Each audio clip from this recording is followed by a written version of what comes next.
دوسروں پہ رحم کرو، ایک دوسرے سے محبت کرو۔ سرکار والی سے پاک عالم نواز کا فرمان ہے، پیغام ہے، کیا فرماتے؟ سنا سنا محبت کرو، محبت سے خدا ملتا ہے۔ محبت کرو، اولیاء اللہ کا پیغام ہے، محبت کرو۔ اگر محبت نہیں تو کچھ نہیں ہے۔ ایک باپ ساری زندگی اپنے بیٹے کی ساری اخراجات خرچ اٹھاتا ہے، کیا ہے، کون سی شے ہے؟ محبت ہی تو ہے نا۔ اور پھر اگر بیٹا بچل کے اپنے ابا سے کہتے کہ ابا ہم آپ سے اس لیے مانگتے ہیں کہ آپ میرے باپ جو ٹھہرے، تو باپ کا سینہ بالکل ایک دم فخر سے چوڑا ہو جائے گا۔ میرا بیٹا مجھ سے مانگتا ہے، چاہے اپنے وجود کو بیچ کے دینا پڑے، لیکن باپ اپنے بیٹے خواہش ضرور پوری کرتا ہے۔ اور اسی طریقے سے اگر بندہ یہ سوچ لے کہ ہمیں اللہ سے مانگنا ہے اور پھر اپنی بارگاہ میں یوں اپنے ہاتھوں کو دراز کرے، اللہ ہم تجھ سے اس لیے مانگتے ہیں تو میرا جو رب ٹھہرا، اس لیے اگر ہم اللہ پاک آپ سے نہ مانگے تو مانگے کس سے؟ تو جب ایک آپ کے والد آپ کی حاجت کو پورا کر سکتے ہیں تو اللہ رب العالمین تو 70 ماں باپ سے زیادہ ہم سے آپ سے محبت کرتے ہیں۔ اللہ تعالیٰ آپ کی حاجت کو ضرور پورا فرمائیں گے۔ اور آج ہم نے ایک نظام، ایک مجاز بنا لیا کہ ہم غیروں کے سامنے ہاتھ پھیلاتے، اللہ سے نہیں مانگتے۔ اللہ سے مانگو، اللہ کے سامنے اپنے ہاتھ کو پھیلاؤ، اپنے رب سے پیار کرو، اور رب سے آپ رو کر کے مانگو۔ کبھی کوئی چیز منگوانی ہوتی ہے، بزرگ فرماتے ہیں کہ ایک میری بیوی جو تھی تو ایک چیز کے لیے روز کہہ رہی تھی، تو روز حضرت صاحب ڈال دیتے کہ نہیں آج نہیں ہو پائے گا۔ بیوی جو نہیں ایک دن رونے لگی، جیسے رونے لگی تو حضرت نے فوراً ان کی ضرورت کو پورا کر دیا۔ جب پورا کر دیا تو حضرت فرماتے ہیں چپ کر، تو انہیں تو ہم کو اللہ سے مانگنے کا راستہ بتا دیا ہے کہ جب اللہ سے مانگنا ہو تو پیار سے مانگو، اور پھر بھی نہ ملے تو اللہ سے کبھی رو کے مانگ لو تو آنسو مسلح پہ گر جائے۔ لیکن آج مسلمان اتنا زیادہ خود غرض ہو گیا کہ جب پریشانی آتی ہے، جب مشکلیں آتی ہیں تو ہم دوسروں کی دہلیز پر جاتے ہیں، لیکن اللہ کی دہلیز پہ نہیں جاتے۔ جو زیادہ مسجد میں جاتا ہے وہ بہت عزت والا ہوتا ہے۔ اللہ تبارک تعالیٰ گھر اتنا عزت والا ہے کہ جو علاقے کا آدمی دن بھر مسجد میں تسبیح پڑھتا رہے، صاف صفائی کرے بیٹھا رہے، تو لوگ کہتے ہیں کہ یار بہت بے مثال انسان ہے۔ اللہ کے گھر جتنا ہوگی اتنی تیری عزت بڑھے گی۔ دنیا دار کے گھر اگر ایک بار گئے، دوبارہ گئے، تیسری بار گئے، تو ایک بار گئے تو دال موٹ بسکٹ چائے ملی، دوسری مرتبہ گئے تو خالی بسکٹ ملا، تیسری مرتبہ گئے تو خالی دال موٹ ملی، چوتھی بار گئے تو صرف پانی ملا، چھٹی بار گئے تو کہ نہیں نہ کونو گرما، دروازہ بند ہے، بھاگ جاؤ۔ تو 5 بار 7 بار جاؤ تو بھی گھر والے دروازہ بھی نہیں کھولتے۔ لیکن اللہ تبارک و تعالیٰ کے گھر جتنا مومن آئے گا اللہ اپنی رحمتوں کے دروازے کھول دے گا، آپ کی عزت بڑھ جائے گی، آپ کی سر پہ اللہ رحمتوں کا تاج رکھ دے گا، آپ کی نسبت اللہ پاک جنت لکھ دے گا۔ اور ہم نیکی سے بھاگ رہے ہیں، کچھ نہیں کر سکتے۔ اللہ کے محبوب ارشاد فرماتے کسی یتیم کے سر پہ ہاتھ ہی پھیر دو، اس میں تو کوئی پیسے نہیں لگتے، کسی یتیم کے گھر سر پہ ہاتھ پھیر دو، کسی مسکین کا سامان اٹھا کے اس کے گھر تک پہنچا دو، کسی کے گھر چلے جاؤ، کوئی غریب و یتیم ہے، اس سے پوچھ لو کوئی ہماری لئے خدمت تو نہیں ہے، ہو سکتا ہے کہ شاید وہ کہتے ہیں بھئی ایک بالٹی پانی لا دیجیے، اس میں کوئی پیسے نہیں لگنے، یہ تو کر سکتے ہیں۔ آپ جانتے ہیں امیر المومنین حضرت سیدنا ابو بکر صدیق رضی اللہ تعالی عنہ بادشاہ عرب ہیں، امیر المومنین ہیں، اور شان کا عالم یہ ہے کہ حضرت عمر رضی اللہ تعالی عنہ نے دیکھا کہ امیر المومنین رات میں چھپ کر کے ایک بوڑھی عورت گھر جاتے تھے، ایک دن پیچھا کر لیا۔ تو امیر المومنین فرماتے ہیں عمر ایک نیکی تھی، ایک راز تھا، وہ بھی تیرے سامنے کھل گئے۔ چنانچہ کچھ دنوں کے بعد حضرت عمر رضی اللہ تعالیٰ عنہ جب بادشاہ بنے، حضرت ابو بکر صدیق رضی اللہ تعالیٰ عنہ کو سال مبارک ہو گیا، تو وہ ضعیفہ جو تھی وہ نابینا تھی، تو ان کے گھر پہنچے حضرت عمر رضی اللہ تعالیٰ چھپے سے جھاڑو لگائی۔ کون عمر؟ جن کے سامنے قیصر و کسریٰ کے بادشاہ کہے کہ امیر المومنین آپ سے ملنا چاہتے ہیں، تو حضرت عمر رضی اللہ تعالیٰ عنہ فرماتے ہیں کہ ٹائم نہیں ہے۔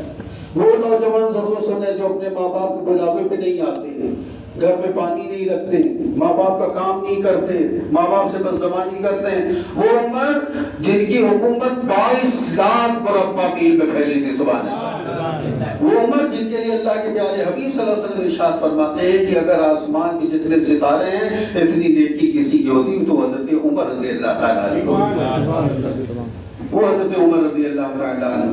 تو آپ چھپے سے پہنچے، پہنچنے بعد ان کے گھر میں جھاڑو لگایا، جھاڑو لگانے کے بعد برتن مانجے، برتن مانجنے کے بعد کھانا پکایا۔ کوئی کرتا ہے اپنی اماں ابا کی ہم خدمت نہیں کرتے؟ ایک ضعیفہ تھی، بوڑھی، دونوں آنکھوں سے نابینا۔ تو اس کے بعد حضرت عمر رضی اللہ تعالیٰ جب کھانا تیار کر لیا تو تیار کرنے کے بعد جب کھانا نکالا چھپے سے گئے تھے کہ یہ جاننے نہ پائے کہ حضرت عمر رضی اللہ تعالیٰ عنہ اس میں گئے تھے کہ یہ جاننے نہ پائے کہ حضرت ابو بکر صدیق کا وصال مبارک ہو چکا۔ تو اس کے بعد حضرت عمر رضی اللہ تعالیٰ عنہ نے جب دال میں روٹی بوری اور بور کر کے اماں کے منہ میں دیا تو جانتے ہو اماں کیا کہتی کہ بیٹا وہ نہیں آئے کیا جو 40 سال سے ہمارے پاس آ رہے تھے، وہ نہیں آئے؟ تو حضرت عمر رضی اللہ تعالیٰ فرماتے ہیں کہ اماں تمہیں دکھتا ہے؟ کہا بیٹا نہیں دکھتا۔ کہا نہیں اماں دکھتا ہے؟ کہا نہیں دکھتا بیٹا۔ تو کہا اماں پھر یہ کیسے جاننے کا بیٹا؟ بات یہ ہے نا کہ وہ جو آتے تھے ہمیں کھلاتے تھے تو اپنے منہ میں لقمہ رکھ کر کے نرم کر دیتے تھے چونکہ ہمارے دانت نہیں ہیں۔ ذرا سوچئے 24 لاکھ مربع میل کے حاکم کی شان یہ ہے جو اللہ کے پیارے حبیب صلی اللہ تعالیٰ علیہ وسلم کے چہیتے خلیفہ ہیں اور حضور کے چہیتے غلام بھی ہیں۔ سبحان اللہ۔ اور جو نبی کریم کا غلام وہ ہمارا امام ہے۔ حضرت سیدنا ابو بکر صدیق رضی اللہ تعالیٰ عنہ کے بارے میں امی جان حضرت عائشہ صدیقہ رضی اللہ تعالیٰ نے پوچھا حضور اتنی نہیں کیا کسی کی ہوگی، اتنی آسمان پہ ستارے ہیں؟ تو اللہ کے حبیب صلی اللہ علیہ وسلم ارشاد فرماتے ہیں کہ ہاں اتنی نیکیاں حضرت عمر رضی اللہ تعالیٰ عنہ کی ہیں۔ تو امی جان تھوڑا ناراض ہوئی، کہتے حضور ہم تو سوچ رہے تھے کہ آپ ہمارے والد حضرت ابو بکر صدیق رضی اللہ تعالیٰ عنہ کی تعریف کریں گے لیکن آپ نے حضرت عمر کی تعریف کی۔ حضور ارشاد فرماتے ہیں عائشہ آپ کے والد کی شان تو وہ ہے کہ عمر کی ساری زندگی کی نیکیاں عبادت، عمر کی ایک نیکی جو ہے وہ ان پر بھاری ہے۔ سبحان اللہ۔ حضرت ابو بکر صدیق کی ایک نیکی اور ساری ان کی زندگی کی نیکیوں پہ بھاری ہے۔ اور وہ نیکی کون سی ہے؟ جو حضور پاک صلی اللہ علیہ وسلم کے ساتھ غار میں حضرت ابو بکر صدیق رضی اللہ تعالیٰ عنہ، تو جو غار میں حضور کے ساتھ وہ مزار میں حضور کے ساتھ۔ سبحان اللہ۔ درود پاک پڑھیے اللہم صلی علی سیدنا نبینا مولانا محمد مادری والکرم وعلی آلہ واصحابہ بارک وسلم صلو علیہ الصلوۃ والسلام علیک یا رسول اللہ یا حبیب اللہ یا نبی اللہ صلی اللہ تعالیٰ علیہ وسلم۔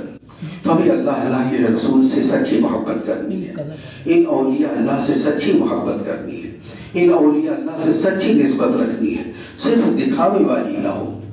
کوئی دیکھ رہا تو ہم نے جھاڑو لگا دی، کوئی دیکھ رہا تو ہم نے وضو خانہ دھل دیا، کوئی دیکھ رہا نہیں۔ میرے عزیزوں یہ نیکیاں وہ ہیں کہ جو چھپا کے رکھنی ہے۔ اگر ہم نے کچھ اللہ کی راہ میں دیا ہے تو اسے چھپا کے ہم دیں تاکہ وہ نیکیاں ہماری پوشیدہ رہیں اور ہمارے آپ کے لیے بخشش کا سامان ہو جائے۔ بھئی بندے نے کبھی زندگی کوئی نیکی کی نہیں، ایک مرتبہ کسی مسجد میں گئے جھاڑو لگا دی، صفائی کر دی اور اگر لوگوں سے گا دیا بدلا دیا ساری نیکیاں ضائع ہو گئی، چونکہ دنیا دار نے واہ واہ کر دیا نا کہ آپ نے جمعے میں 10 روپے دیے، مسجد میں کہا وہ گئے تھے صاحب وہ 10 روپے بڑھیا کے لیے رکھے تھے لیکن مسجد میں دے دیے۔ نہیں میرے عزیز، اللہ تبارک و تعالیٰ کا تمہاری جان، تمہاری مال، تمہاری ساری شے کے اوپر پورا حق ہے اور اللہ تعالیٰ کا احسان ہے۔ تو اللہ رب العالمین نے ہمیں ایک ایک چیز عطا فرمائی ہے جس میں ان ایک چیز کا بھی ہم بدلہ نہیں دے سکتے۔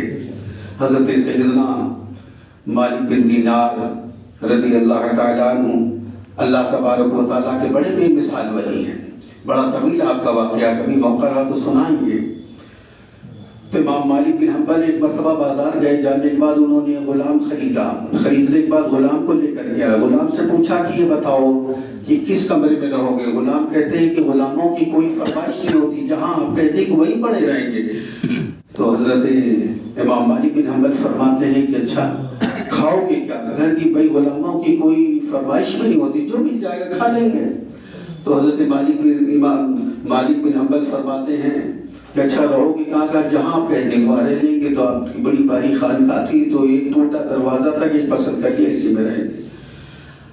اب ایک دن آپ جب نکلے تو نکلنے کے بعد دیکھتے کیا تہجد کا وقت تھا، تو غلام نماز ادا کر چکے تھے، سجدے میں تھے اور ان کے مصلی سے لے کے عرش بری تک نور ہی نور تھا۔ اور دعا کے الفاظ کیا تھے کہ اللہ